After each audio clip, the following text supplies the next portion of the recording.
And we're back, just like that, like we never left. New stream, new us. Same seats. We just got to jump right into this match. Welcome to the top 8 here of the AGE PTI Gold Foil Tournament here in Los Angeles, and we have got our first match of the day for you. We've seen him twice already. It's fitting.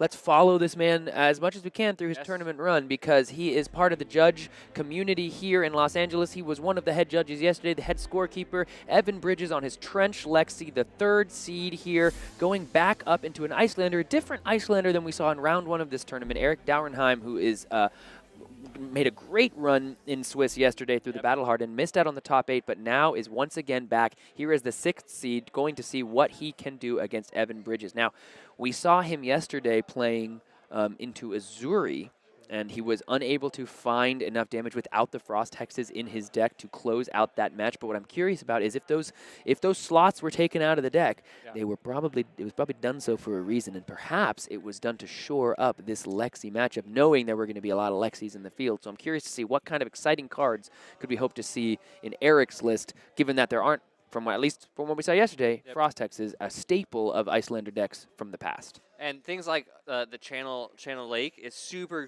good at denying these Lexi decks, at going wide and being as aggressive as they want. So I think Iyslander has a real game into this.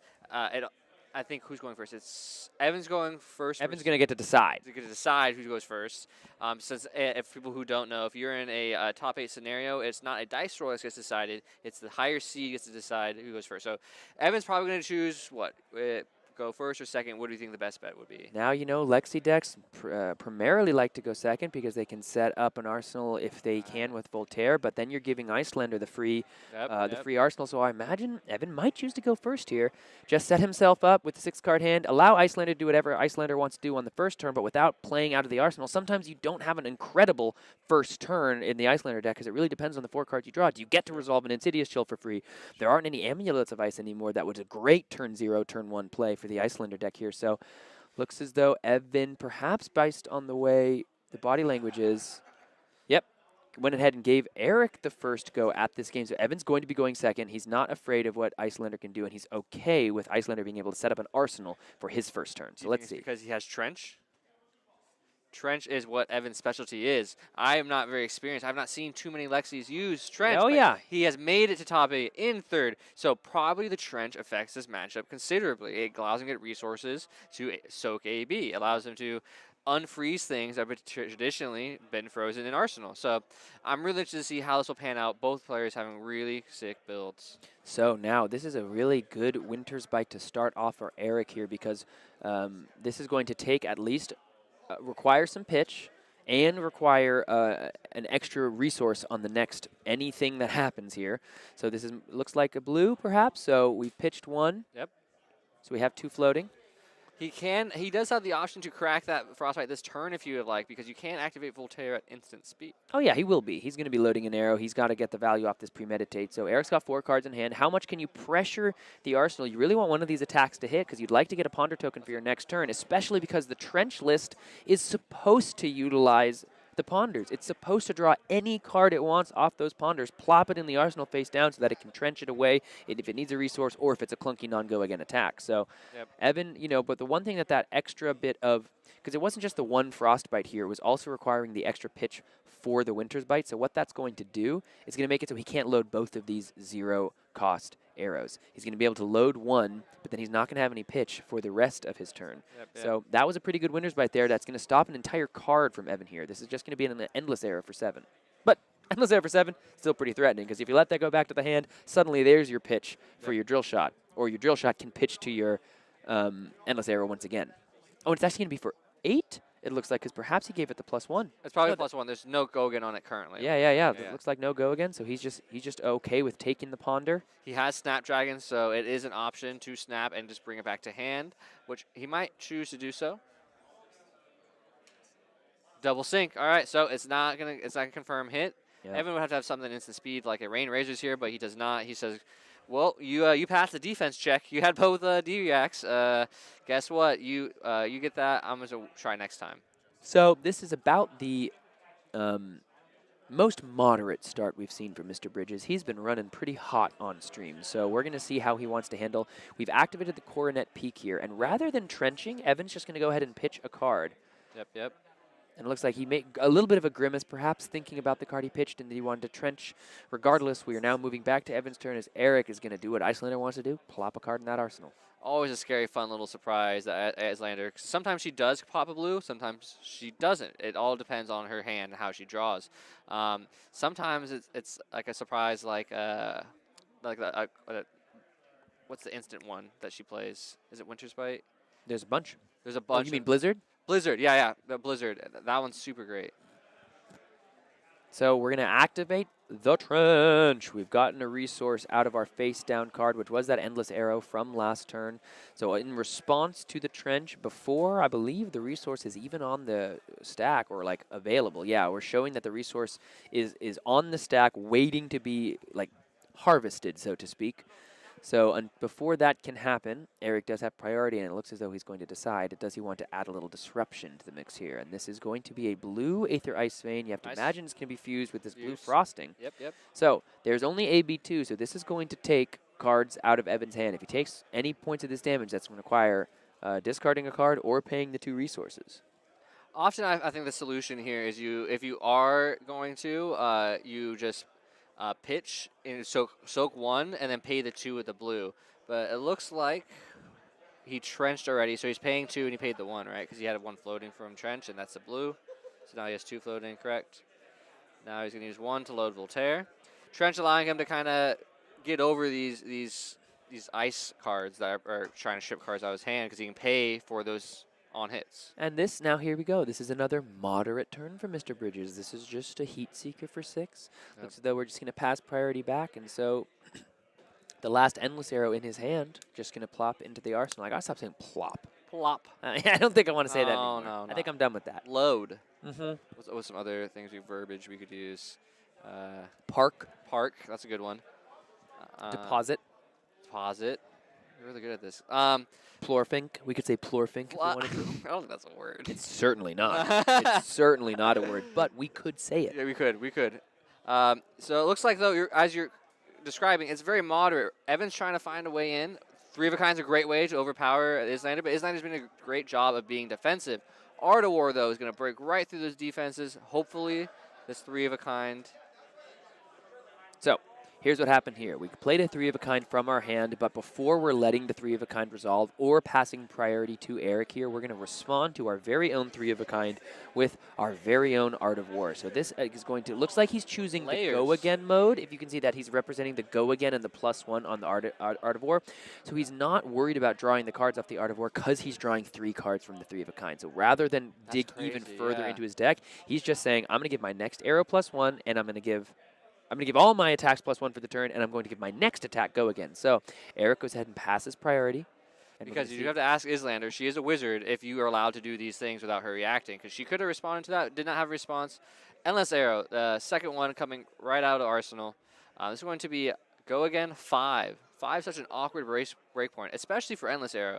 Endless Arrow is one of these things that can make this turn go absolutely insane. He has enough pitch. He has the go again. He hasn't even used any of the Voltaire yet. Yep, Eric recognizes this and gives you 2 cards immediately. I think this is probably the proper thing to do. He knows he can't rain razors now because of the 3 of a kind doesn't allow you to play cards from hand. So very safe block for sure. Supercomputer has just handed us the deck lists. Let's take a look at these top 8s. Bolt and Shot, continuing the go again chain, just absolutely, bringing the heat to Iyslander, wanting to try and get as much poke damage as possible. Eric says this is a really good turn for you. I probably should block. We're a little face up here because Eric, realizing that there's going to be the extra value off these Art of Wars, just deciding I don't think I want to let as little damage come through as I can. So I'm just going to block with the whole hand, block 12, and see how much is going to leak over. Right now, at least looking like 6 is going to hit. Says, okay, that's fine. It doesn't have go again currently. It says it looks like the damage is accepted, so Evan cannot snap anymore. So I accept your damage. Yep. So he says. That's and I put the 1/1 counter. And I will give you a -1 counter. Upon what you say?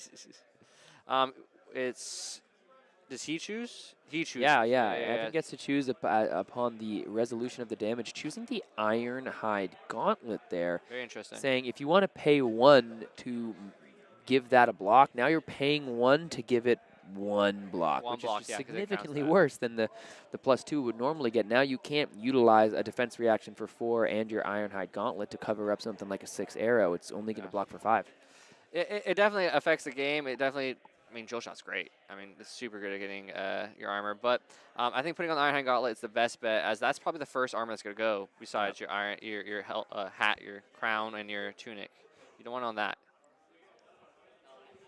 All right, Rain Razor is being revealed in Arsenal. So I always hate this. Lexi does me all the time. They like, all right, they show me the Rain Razors. They do it to me all the time. All the time. They show me the Rain Razors, and then they're like, all right, I'm not gonna play Attack it. for 5. Yeah, you want to block 6? What do you want to do? Come on. Yeah. What could possibly happen? And Yeah, you know what could happen. Because here, if you want to block what this could potentially be, you have to give 3 cards. Because look at this. So it's going to be up to 7 with the Rain Razors if the Rain Razors is played.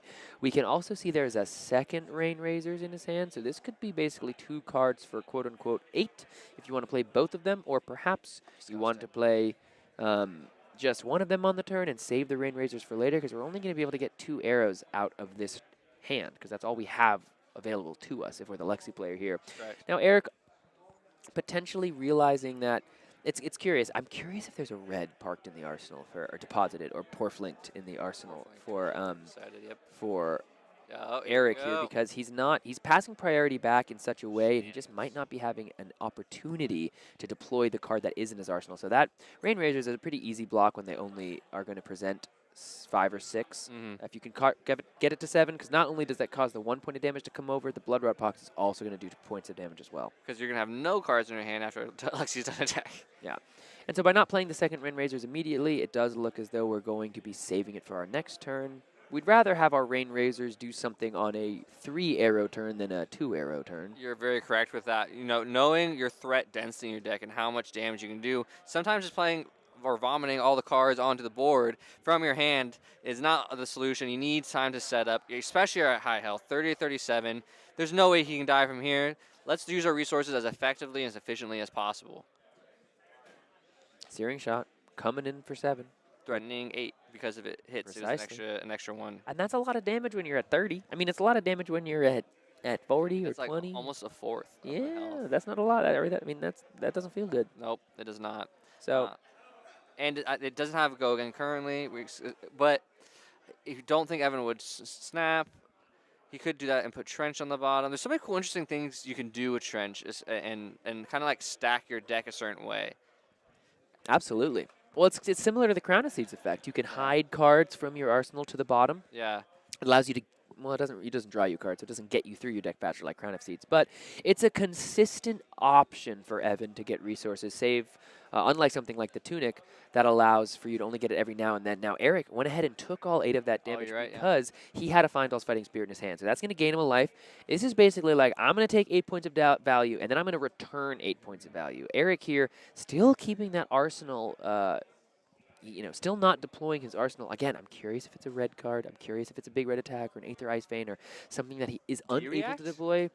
If it's a D-React, why not play it? Why not save yourself some life? Oh, that's true. Sure. So, like, I wonder what it could be then, yeah. Yeah, so this is going to save him or get him a point of life from playing the Findall's Fighting Spirit, and then Evan looks as though he's going to just accept the 7 damage himself because, again, while Iyslander does want to be getting both players to be lowering their lives at the same kind of rate, get to around the 15 and under life total threshold so that she can just close the game out with Stormstriders, unfortunately, or for Evan, knowing this, he's an Iyslander player himself. Yeah. He's at enough of a life lead that he doesn't have to be worried about that yet. He's able to accept some of this damage because he's going to be able to continue the pressure upon his Iyslander opponent and hopefully put him in a position to be unable to survive. And that's exactly right. That's what he needs to do, and that's exactly the game plan he's sticking to. Putting the pressure on the Wizard, not allowing them to set up, especially Iyslander.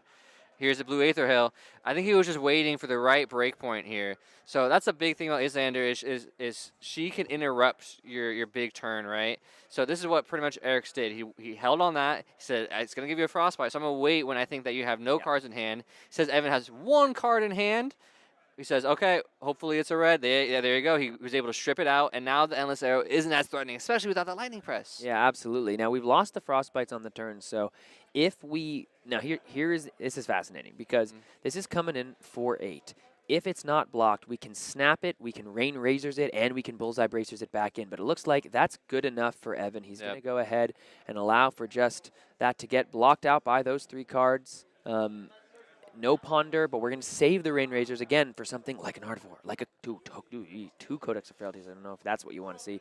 Yeah. But perhaps we use one of them to pitch for the Art of War. This is where we can filter the hand a little bit as Eric just once again, Arsenal to pass. It wasn't a big red attack, but like you said, he was waiting for an opportunity for the disruption to matter. In this matchup, if Icelander's going to win, those Frostbites have to really do something. And on a turn like that, when it was all reds in the hand for Evan, that was a huge turn to get the Frostbite because it made that Lightning Press be turned into a pitch card. Yep, and it was not as effective as Evan wanted, and it forced him to waste some cards he might not necessarily waste, but, use cards not as efficiently as he thought it would go down. So for Evan's turn here, he's going to go ahead and use that Art of War to filter his hand, draw 2 cards, and buff his cards by 1 before loading with the Voltaire.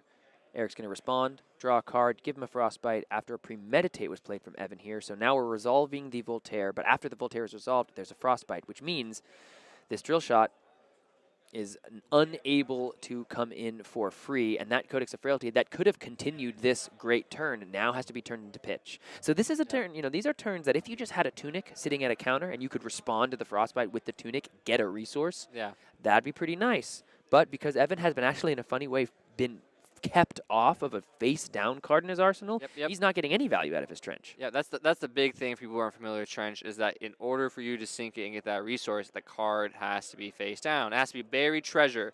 That's the only reason the pirate wants it. It gives you money. I'm like, yeah, that's good. Buried treasure. It's like face down. Nice. So once something's face up, it's pretty much stuck. So Evan cannot get rid of the Rain Razors right now. So it kind of limits his arsenal. Some of the Rain Razors isn't the worst thing to have stuck in your arsenal. You can get it out whenever. It's just Eric's doing a great job of throwing those Frostbites at the right time and disrupting it and pretty much not making it efficient for Evan to go all out.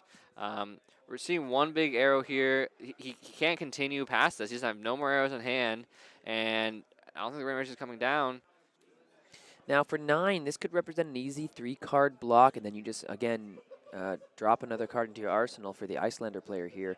If it hits, though, you do get to create a Frostbite, and you put another -1 counter. So Eric looking like he's getting ready to put 3 cards in front of this, realizing the value of the hit. But we have it. We have the 2 floating. We're going to cash in our Ironhide Gauntlet to make up for one of those cards being most likely a 2 block to make that a total of 9. We're going to block the whole thing, which means no Ponder, which is really big for that Rain Razors because one of the only ways we're going to get 3 cards out of, or one of the easiest ways to get 3 arrow attacks out of our turn is when we start with one in our arsenal already when the turn begins. That's very true. So without giving him the Ponder here, that Rain Razors, it's just been chilling, and most likely he's going to chill until Evan wants to get as much value as he can, which means probably a 3-arrow turn, so it can become a 0 for 6. You ever stare down the barrel of a loaded gun and you're just like waiting for it?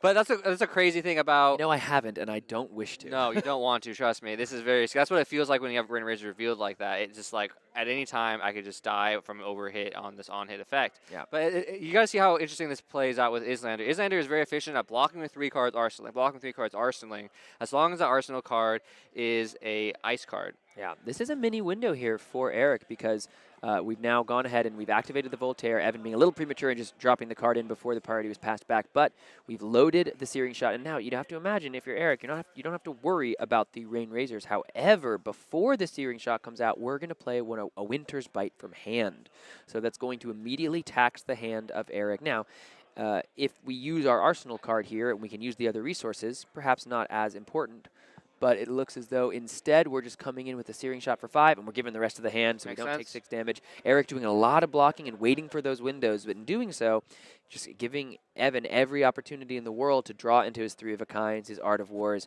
take these turns to the next level. Yes, sir, you're exactly correct. And that Rain Razor, once again, still sitting in there. You know that big turn's coming at some point. It's just how many times can he interrupt what he's trying to do in order to fend him off being at full power? So we've got the Rain Razors and the 3 of a kind, so I think we just kind of got to send it. 3 of a kind comes down. 3 of a and kind then- is okay, says Eric. We're going to pass priority back, draw 3 cards, but I'm not seeing a lot of arrows yet. And you see him kind of hold on that last one because we saw a Codex. This time, because Evan has a bunch of different tricky things he likes to do in this deck with all of his Codexes, his Premeditates, his Art of Wars, sometimes it might be hard to find every arrow you need on turns like this where you want to make the most of something like a Rain Razors. But we're coming in with the Bolt and Shot, and now here is another tough position for Eric because so crazy. you know, if you let the load happen here, Yeah. normally you're just worried about an arrow, but a load on this turn means you can play another card that you otherwise wouldn't be able to because you're under the effects of 3 of a kind. And it's like you have to block because it has go again. So there's going to be more scenarios. You just have to pray that you have a D-React that can cover this.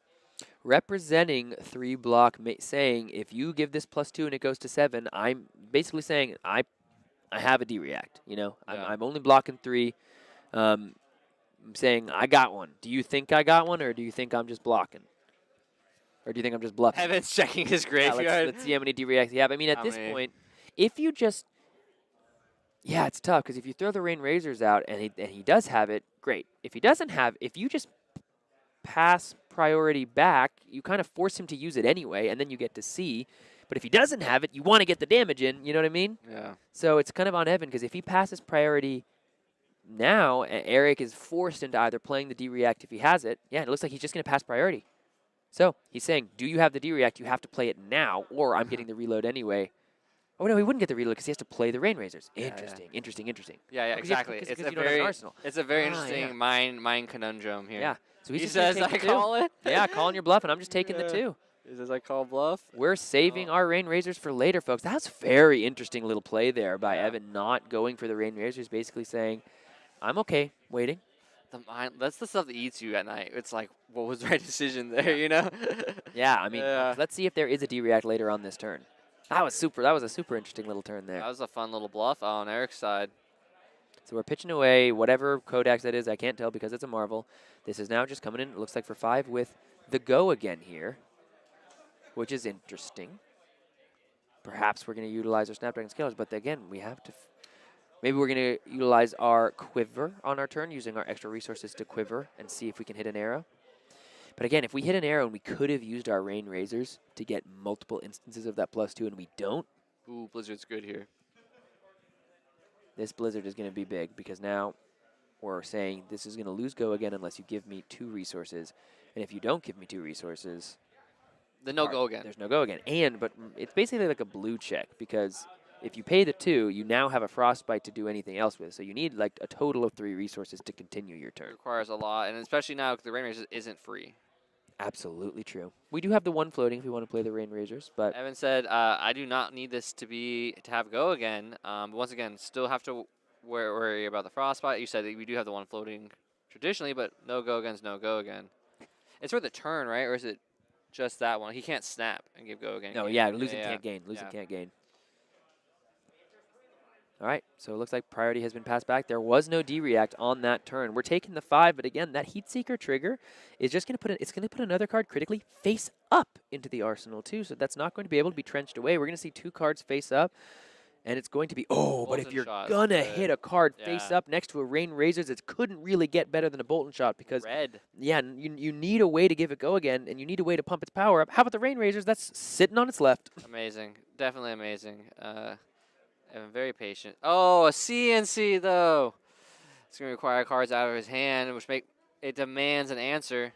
Yeah, you don't want to lose a Bolt and Shot and a Rain Razors. He can't trench it either. Now again, so this is a life deficit that Eric is really trying to fight out from behind. This is a pretty good way to disrupt Evan, looking at the cards in his hand, seeing how he wants to go about this. Because again, that Bolt and Shot, if you don't have a way to pump it, it doesn't have go again. So that means you really have to play both of those cards in the arsenal on that turn. And those are 2 cards you want to play with a bunch of other cards in your hand. Yeah, those are definitely the in-hand cards. So them being face up is wow. Gonna be an interesting puzzle for Evan. He says, I don't need these. Oh my gosh, that's scary. Because I'm like, what do you have in your hand where you just took the seeds? Absolutely, and also, I mean, it's tough because of course you never know what's going to happen. But Evan could have played that Rain Razors at any time throughout this game and gotten damage out of it, but was saving it for the right turn. But unfortunately, the right turn was a command and conquer to the face.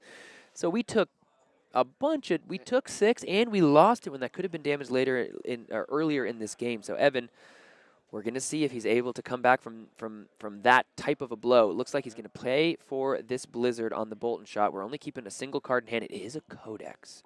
So that Codex is going to be able to do some work, even though you're going to have to pay the 1 for it. And there's his other Rain Razors getting pitched to the bottom right now. And we've already seen one before that, so he's not going to see that until the second cycle. Look deep into it, it looks like, the Rain Razors. And I don't think either deck really wants to get to second cycle, but perhaps Iyslander is hoping to block enough. But it's kind of a tempo game plan, going back and forth with it. Lexi is really interesting because her cycles are way different because of 3 of a kind and Art of Wars. She can accelerate through her deck really fast. Eric with a little laugh, curious what he sees, and hey, Evan pointing to the camera, not sure exactly what happened there, but we're just going to go ahead and close the chain because we're paying 1 for Codex. Now, there are attack actions in Eric's deck, so he is going to have to put a big red attack into the arsenal here. Something like most likely a CNC we're going to put in, but this now it allows Evan to grab, if he wants to, an Endless Arrow, and he can turn this Endless Arrow into an Endless Arrow for 4, back to hand with Snapdragon Scalers, and then an Endless Arrow for 5 with the Bullseye Bracers. Eric was just thinking about that right now. He was doing all that math, and he realized, because he's going to have to discard 1 out of hand, which really hurts, right?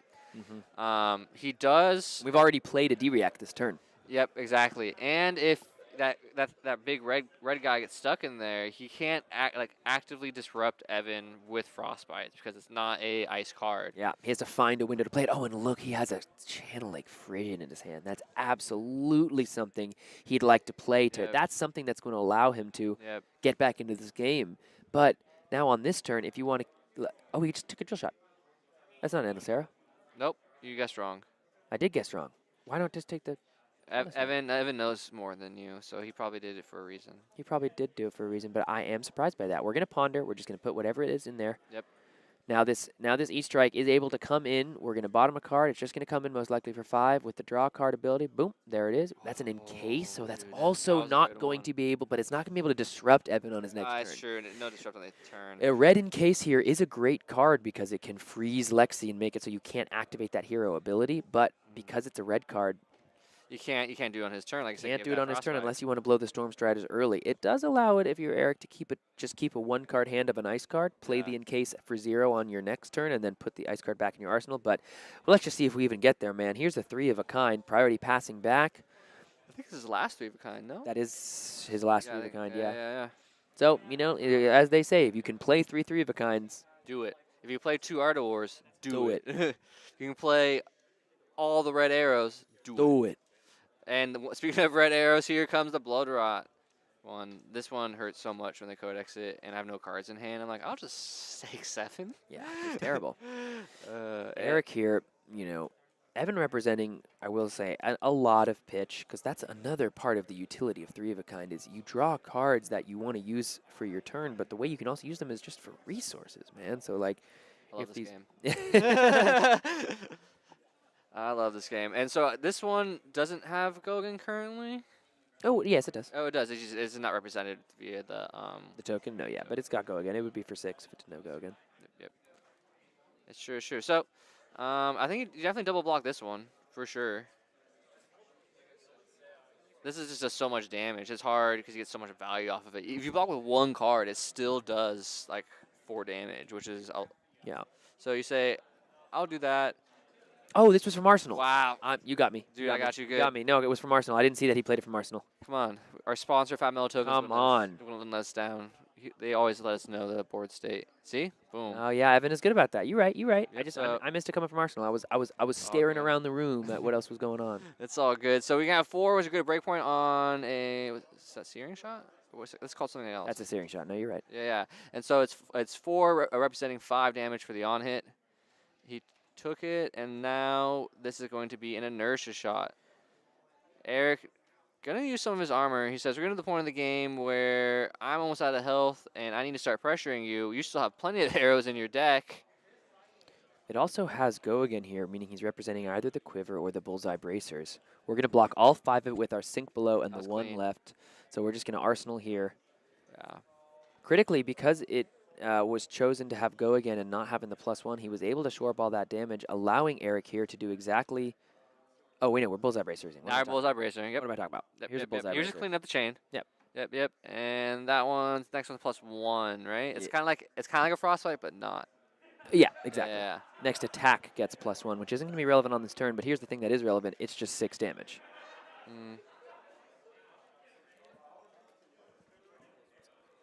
Blocking with a channel like Frigid, doing his best to soak up that damage, goes to 2.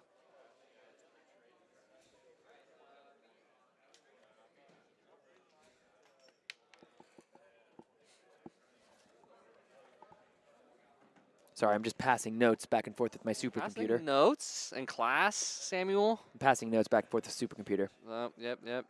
All right. So we're going to take the 3 damage, it looks like, off of the hamstring shot. Yep, he had to. That's all he can block. He can't Yep. block from Arsenal. Yep. We kept our tunic around. That in case really gunking up. Imagine if he was able to throw a frostbite somewhere in there, how much it would just reduce Evan's damage. Channel Lake Frigid. Yep. If he could get Channel Lake Frigid up, he'd be loving it. Yeah, so here's another blizzard. This is kind of a last gasp from Eric here. He's already down to 2 life. That was a good draw. Evan, you know, the ceiling without Metacarpus nodes is 12. If you can find a Nemeritus Scolding, you can find a blue Ice Bolt from hand, Waning Moon.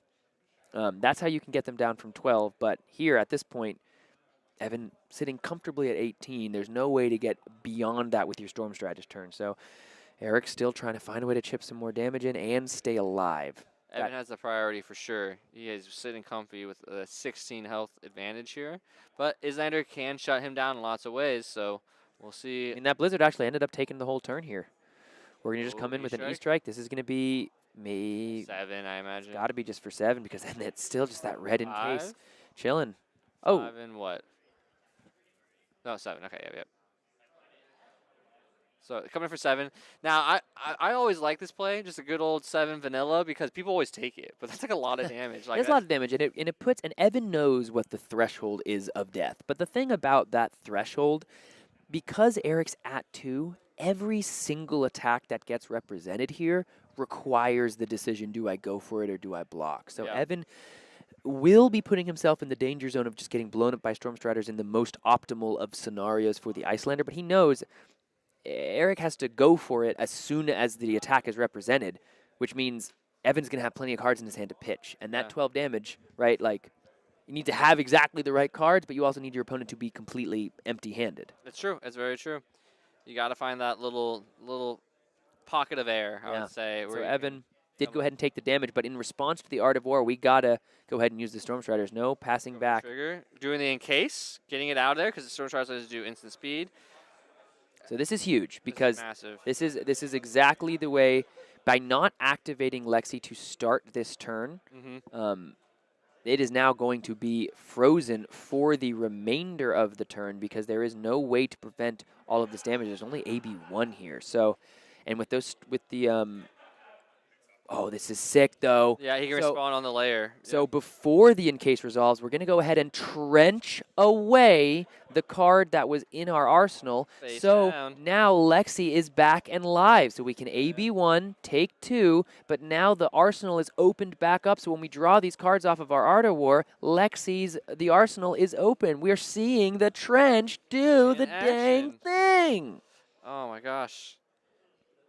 Who knows? Who knew you just needed to be a pirate to resist the cold? Yeah, so Eric here, against a normal Lexi, that would be pretty critical, being able to Storm Striders in the encase, because without having any way to flip the card, if it doesn't have a natural go again, the turn's basically over. You can't load anything, but because it was trench, because there was a trench sitting there, that card was able to be Hail Married out of the way, and we're able to continue with an Art of War turn now, which turns this into attack for 7. Lightning Press. Waning Moon. Soak. Take 2. GG. Fist bump. Game over. Evan Bridges moving on to the semifinals on his Trench Codexy list. Codexy Lexi. My gosh. Loving it. He was playing fast too. He knew what he was doing. This is such a cool custom list. I really love to pick his brain a little bit. Maybe we might be able to get in how much we'd have infinite time. In a top 8, but talk to him a little bit more about his thought process in the build and why he likes this. We saw it shine in action. Why it's awesome. Yeah, we had him on stream in the Swiss rounds talk about his deck, talk about his list, but that was I mean, if we're talking about why Trench has some game and has some play, that I think was a perfect example of how you can utilize slightly more interesting selections in your equipment slots to great effect. I mean, that in case was going to stop that whole turn. Yep. It's still going to be a way to climb back, but if you stop the whole turn there, your opponent's only at 11. You come in with a big red attack. They block with a couple cards, or they don't block. They go down to 4. All of a sudden, you know, you don't have your storm strategist, but you're at least still in the game because that turn is shut off. But the Trench able to, you know, safety valve away that card out of the arsenal, gain a resource even, and turn on the rest of the turn. That's literally the game-winning play, the Trench-winning play. Sheesh! Yeah, no, that was super sick, and you know, I think we'll see more people try it out against Ice. Oldham's gone after this weekend, pretty much into the next month, but Iyslander still gonna be around. And I think that you're gonna see more Lexis and more Rangers need to bring Trench to deal with her interruption. Like I said, those in cases, and because it just digs them out, it's gonna be super super cool tech that Evan found. Because I tried doing Trench on like Riptide, I didn't know what I was doing on Talishar. I was like making mistakes. So I was like, that's not how this goes. So I'm always very impressed when people can make Trench work because I couldn't figure it out. That was sick. That was sick. Super sick. Well done, Evan Bridges. Moving on to the quarterfinals. He faces either Matthew Vore or let's get the top 8. We can look. We can look. It's updated. Yeah. They finished. Evan Bridges is going to be facing either Bryce Platts or Matthew Vore. You have to imagine that game is going to be going long. It's either a Lexi Mirror or an Oldhim matchup for Evan. I'm not sure how he has considered his matchup into Oldhim, but we will be finding out if he has to play into that matchup. Yep. And then on the other side of the bracket, those matchups very well likely might be over. So what we're going to do is, I think, take a quick break. Yep. Figure out what's going on next. Grab the next games. Talk to the players. Yep. Are you sticking around or are you heading home? This will be my last one I'm casting. It was a great time. It was a great event. I'm happy we had so many players come out. I'm happy I got to hang out with you again, Sam. It's always so nice to see you every month. And see you guys and talk to you guys in the chat. It's always great. Seeing the familiar faces and new faces pop in and watch this little plant that we started kind of grow. Look at this. Look at us. Who'd have thought? Yep. So thanks, guys, for watching.